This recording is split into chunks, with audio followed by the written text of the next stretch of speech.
Hey, welcome back to the Playoff Push. Bret Green, and I'm joined via satellite telephone all the way in Los Angeles, my buddy Drue Crookston, or if you are an actor, Drew Schaefer Crookston. How you doing, man? BG, Happy New Year, buddy. Happy New Year to you. Happy New Year to Lions fans. So yes, we've been sir, going yes, at this podcast for about 5 weeks now, and it's the playoff push. Well, the playoffs are finally here. They are upon us, and we drew the Dallas Cowboys in the first round after a tough loss to the Green Bay Packers last week. So we definitely want to touch on that. We want to touch on all this craziness that's going on with Ndamukong Suh with the suspension and the appeal. Now he's back. Let's talk about that. I know, Drew, you're not too happy with Suh, and you've got some strong opinions about him. And then obviously we want to preview the Dallas game coming up on Sunday at 4:40. So let's jump right into it, man. What were your thoughts about the game on Sunday? Obviously a tough loss at Lambeau Field. Yeah, Bret, obviously I think a lot of we weren't favored in the game, clearly. Every time you go into Lambeau, you lose 22 straight games. It's not looking good for you. As that week built towards the game, I kept getting better and better feelings about the game, honestly, Bret. And I really thought we were going to put a better effort than we did Sunday.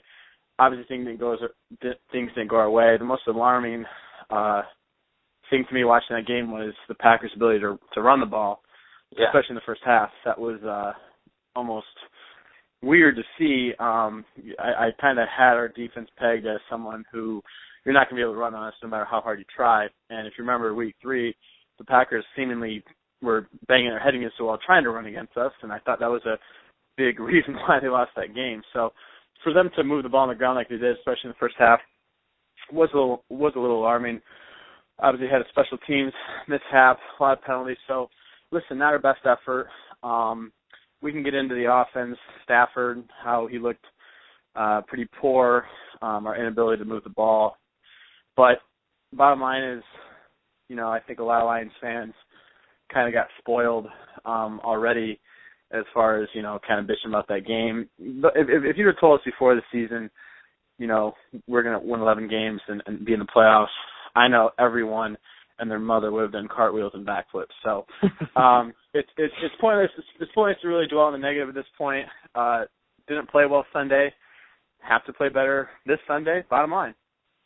Yeah, you touched on a good point. Is our defense all season has been number one against rush, and we still are. It didn't bring our average up enough to drop down from that top spot, but we were giving up just over 60 yards a game, and they more than doubled that. I think they ran for 152 yards on Sunday.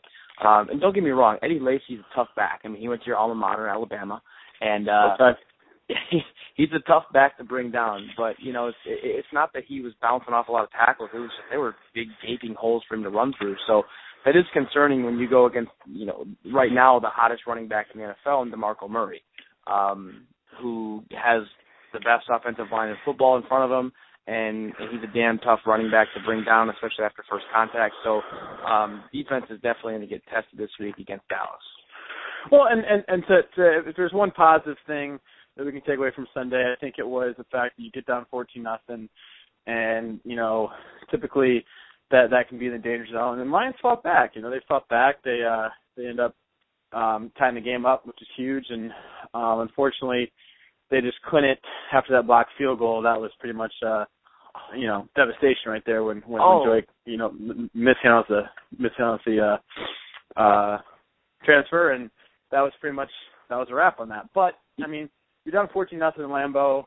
You don't have any momentum. At least they scored 2 touchdowns and made themselves at least a chance there middle of third quarter. So I think that's the one positive you can take away from it. Yeah, absolutely. And then, it's the great thing about, not to get too ahead of ourselves here, but the great thing about playing against Dallas is that we're playing in the Dome. We're playing in Dallas. We're not playing in Green Bay. We're not playing in Chicago. It's not a cold weather stadium. So, maybe Suh will be able to feel his feet, and they won't be so numb that if he steps on somebody, he'll actually feel it. I sure hope he can feel his feet, man. That was his excuse. His excuse on his statement, basically, when he came out and said that his feet were frozen and they were numb and he couldn't feel himself stepping. The more and more this guy talks, I came to his defense, which is rare. I don't really like Ndamukong Suh as a man. I think as a player he's phenomenal. But I came to his defense because I kind of was upset with Fox because they kept replaying that. I think had Fox not replayed that so many times, it wouldn't have even been an issue and people wouldn't be complaining about it.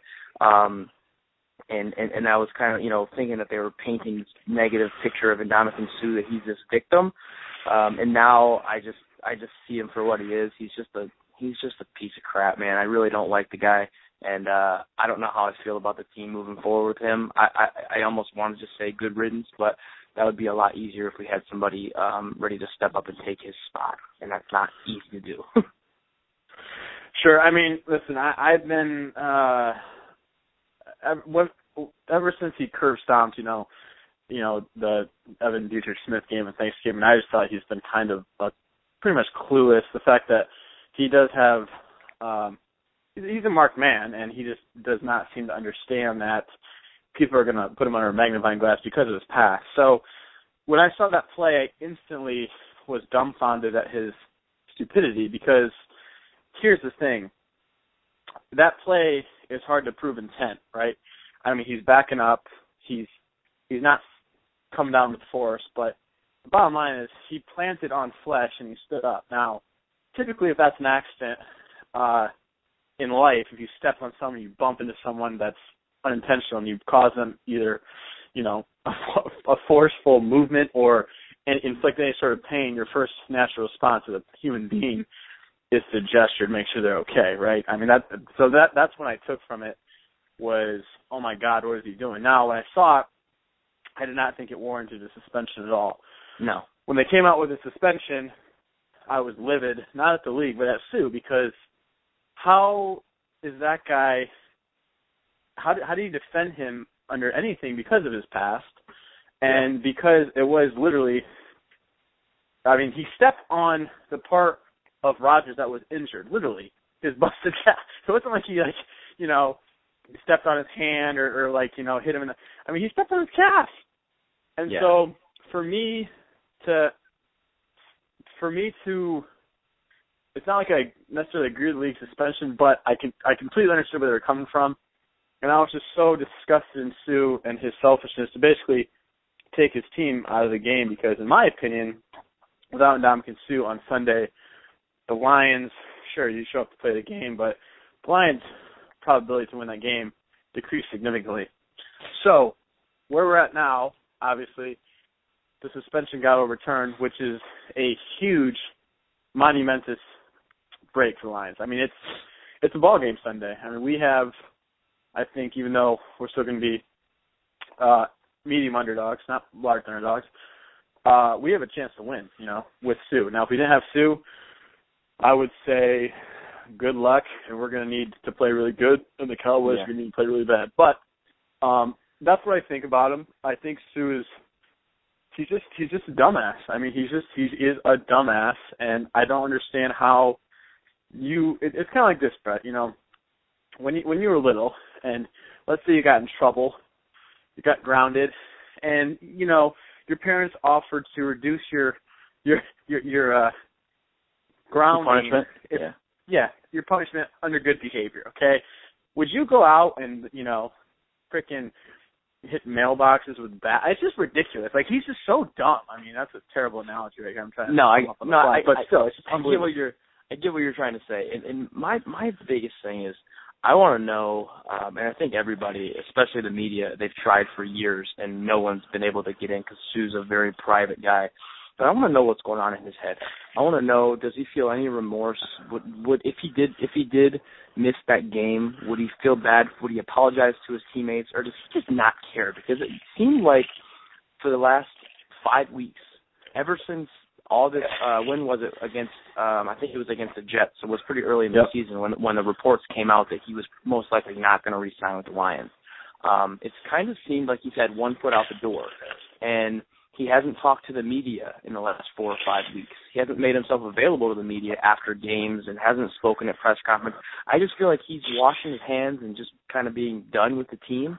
And if I'm his teammate, I'm kind of pissed off at that. But then again, I don't get to talk to Ndamukong Suh at practice, and it seems like he has a pretty good rapport with a lot of his teammates, and they want him back, and they all kind of came to his defense. So I don't know. It's tough. It just seems like he's not being a team player here. It seems like had he got suspended, he wouldn't be allowed to travel. He wouldn't go to Dallas. He wouldn't be at practice. He wouldn't be available for any of the media day and any of that stuff. And so he would have just kind of vanished, and that would have been the last of him as a Lion. And now he's got one more game to prove himself. And I don't know if he's going to come in with any kind of chip on his shoulder and play lights out, or I don't know what to expect. You know, I expect his performance to be great, as it typically is. I don't think all that. One thing I'll say about Suh, I don't think all the extracurricular stuff off the field affects his play on the field. I really don't. No. I mean, the guy shows up every day and plays his ass off. But yeah, I mean, as far as his future in Detroit, listen, I mean, if you had told me 4 weeks ago that Jim Harbaugh was going to be Michigan's football coach, I would have called you stupid, you know? So it's, who knows what's going to happen. I'm not sure if this makes him less attractive to franchises. You know, that's something we haven't talked about. Like, you know, I can't see, you know, I just don't know if a team's if this is gonna give him any red flags moving forward. No. Similar to kind of like Albert Hainsworth, you know, when he kicked that guy in the head with his freaking metal spikes, he ended up signing a $100 million deal. You know, the difference between Ndamukong Suh and Albert Hainsworth is Ndamukong Suh is worth every penny you pay that guy.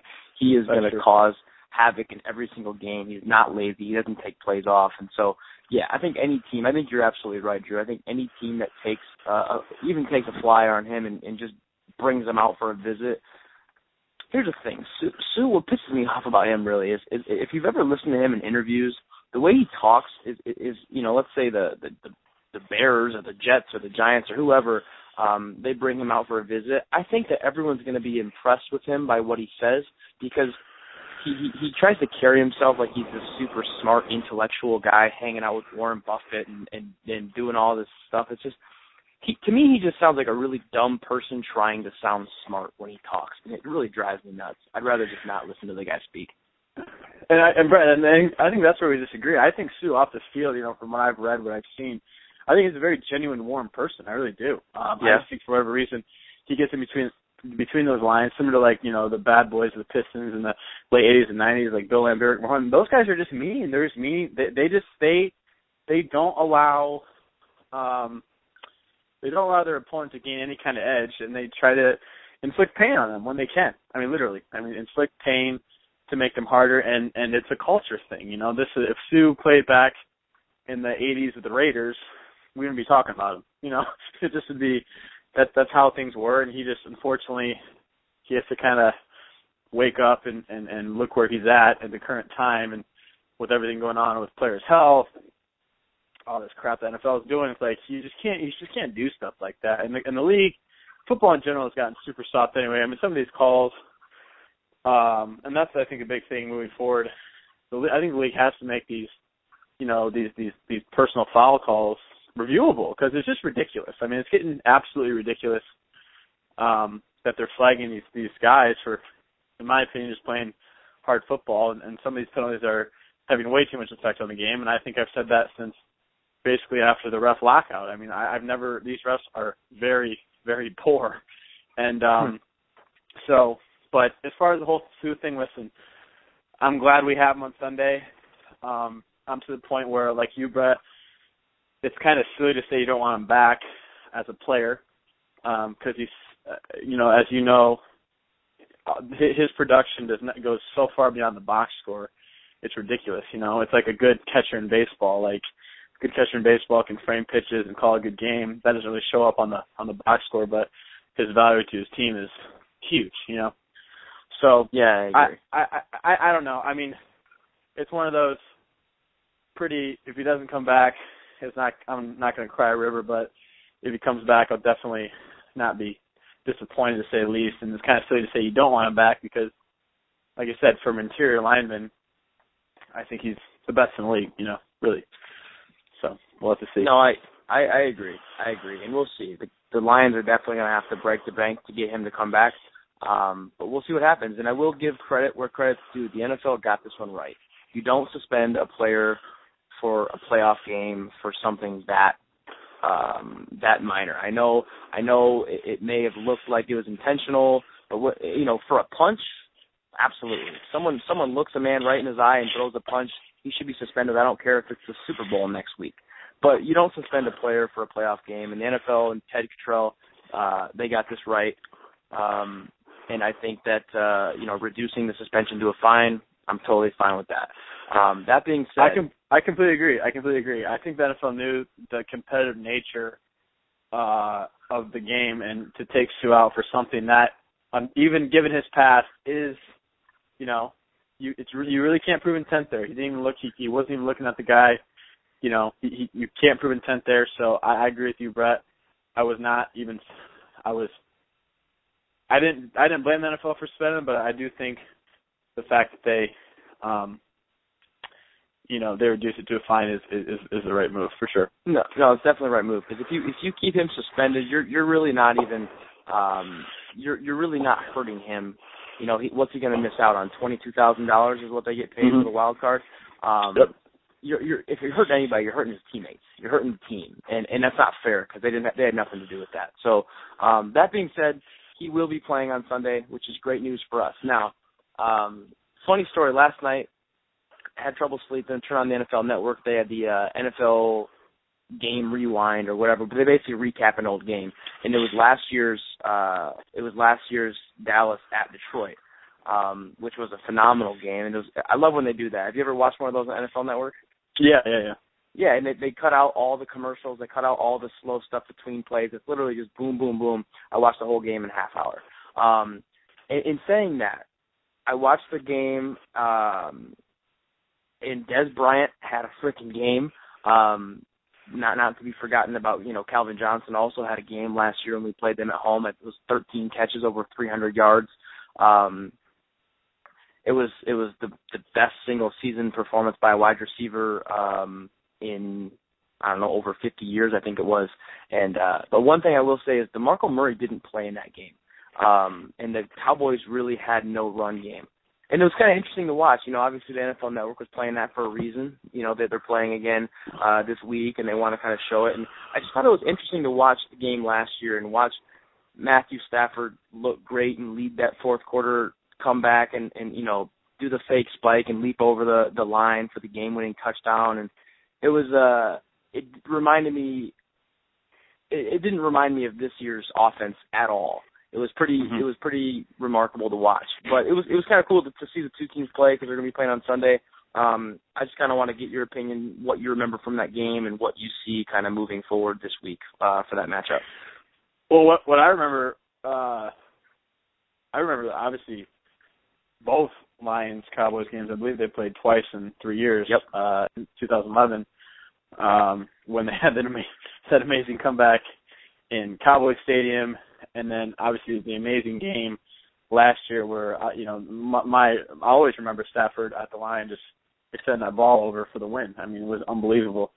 So obviously I think those games go in our favor, because I think no matter what the Cowboys say, that definitely has to get in your head as an opponent. When an opponent comes to you knowing that they've won twice in that dramatic fashion, that comeback fashion, I think that's good for us. I think that gives us maybe, I'm not going to say an edge, but at least some confidence, And, with Stafford, listen,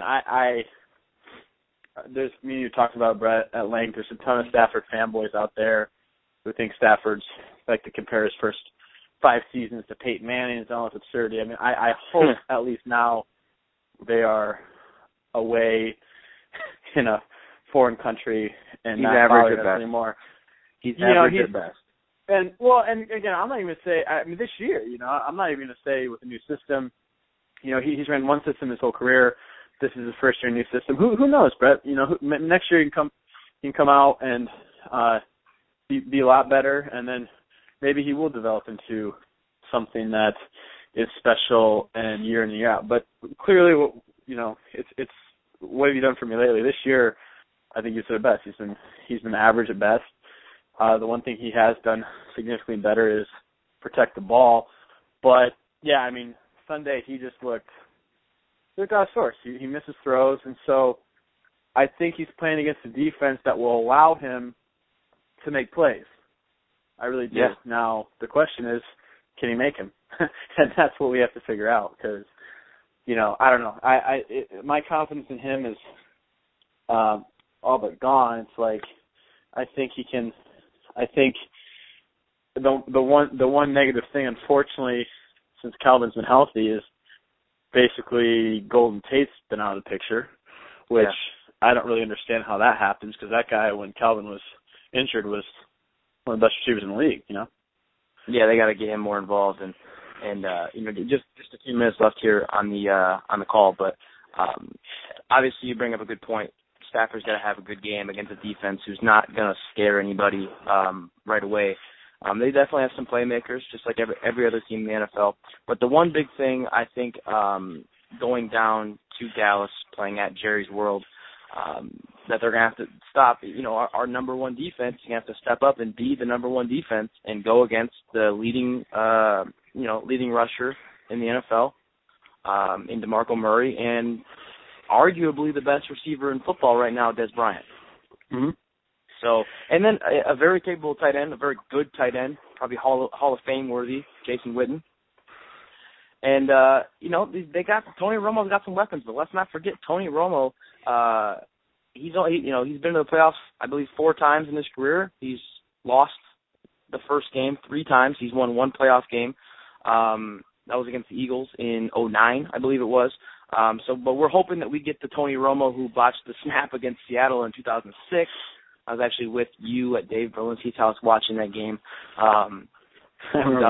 2006. So, but the Lions are in the playoffs. Any Lions fan should be ecstatic about that. I know right after the Suh suspension, I made some very reckless comments saying I wasn't even excited for the game. So you go ahead and apologize for that. I called you on that. But I think you compared it. Yeah, you compared it to us being in middle school and being the virgins and finally getting invited to the dance and saying I don't want to go. Like, yeah, you're gonna go. That's pretty much right. And listen, and I think that was, again, Lions fans. This is the 3rd time we've been in the playoffs since '98. I think in 11 it was more of a rite of passage, if you will. It was more of a celebration. Hey, we made it. Yeah. We made it. But this year, we're obviously we're going against one of the hottest teams in football, and we haven't looked so good offensively, for weeks, basically since the Tampa Bay game. But you know what? You got Cowboy Stadium. Something about playing the Cowboys on Fox. You got Joe Buck. You got Jerry Jones. You got the late Sunday game. You got Stafford going back to his home state. I think it's gonna be special. I think it can be special. I think the Lions will be wearing their blue jerseys. It's almost like a home game anyway, and the Cowboys are wearing their white. So I'm excited, man. And the fact that, again, it would have been, regardless if Suh hadn't been there, we'd have been all fired up, us against the world. But now we got Suh, man. I'm telling you, we have a chance. And what you said about Romo is right. I mean, there's a term in the betting world called, Jerry. That's the Jerry Jonesiest bet. That's when you just gamble outrageous amounts of stupid things. And Romo being Romo is a real thing. So I'll never forget. I won back in my betting days. I won a huge bet when the Broncos came into Cowboy Stadium last year undefeated, and Romo turned the ball over late in his own territory, and Broncos kicked a field goal to win. That was all she wrote. So. If we get that game in the 4th quarter where we make Romo beat us, I like our chances. The only question is if we're going to be in that position, Well, let's see what can happen and really relish that. If we do get a win, let's celebrate our faces off because I don't like our odds against Seattle. But let's not look too far ahead. As the game, that's why you play the game. As the game gets closer, I believe the line was set at 7.5, which was the largest spread for the weekend. Well, I don't know. We'll see. What do you expect that to get any bigger or get any smaller as kickoff nears? I think Suh actually brought it down to an even 7. I think Suh's basically with a half point, which is actually the second highest effect a defensive player had on any spread according to Vegas besides the all-world J.J. Watt. So I think it's an even touchdown right now. You're a betting guy, and we both know to not bet against the Lions just because it's a lose-lose situation for us. But right. if you were a unbiased fan, who would you put money on 7-point spread? I'm gonna give you a head prediction and a heart prediction. All right. My head prediction, not to be cute, but I think that line's pretty much right. I think in my head, if I'm thinking about it, Cowboys may score their early touchdowns. We always give up. Lions might score one late and just don't have enough to get it done. So my head prediction is Cowboys 24, Lions 17, right on the number. With my heart, I'm thinking, our defense steps up. We shut down Murray. Calvin gets a big play. We get Tate involved. Maybe an untimely turnover by Romo.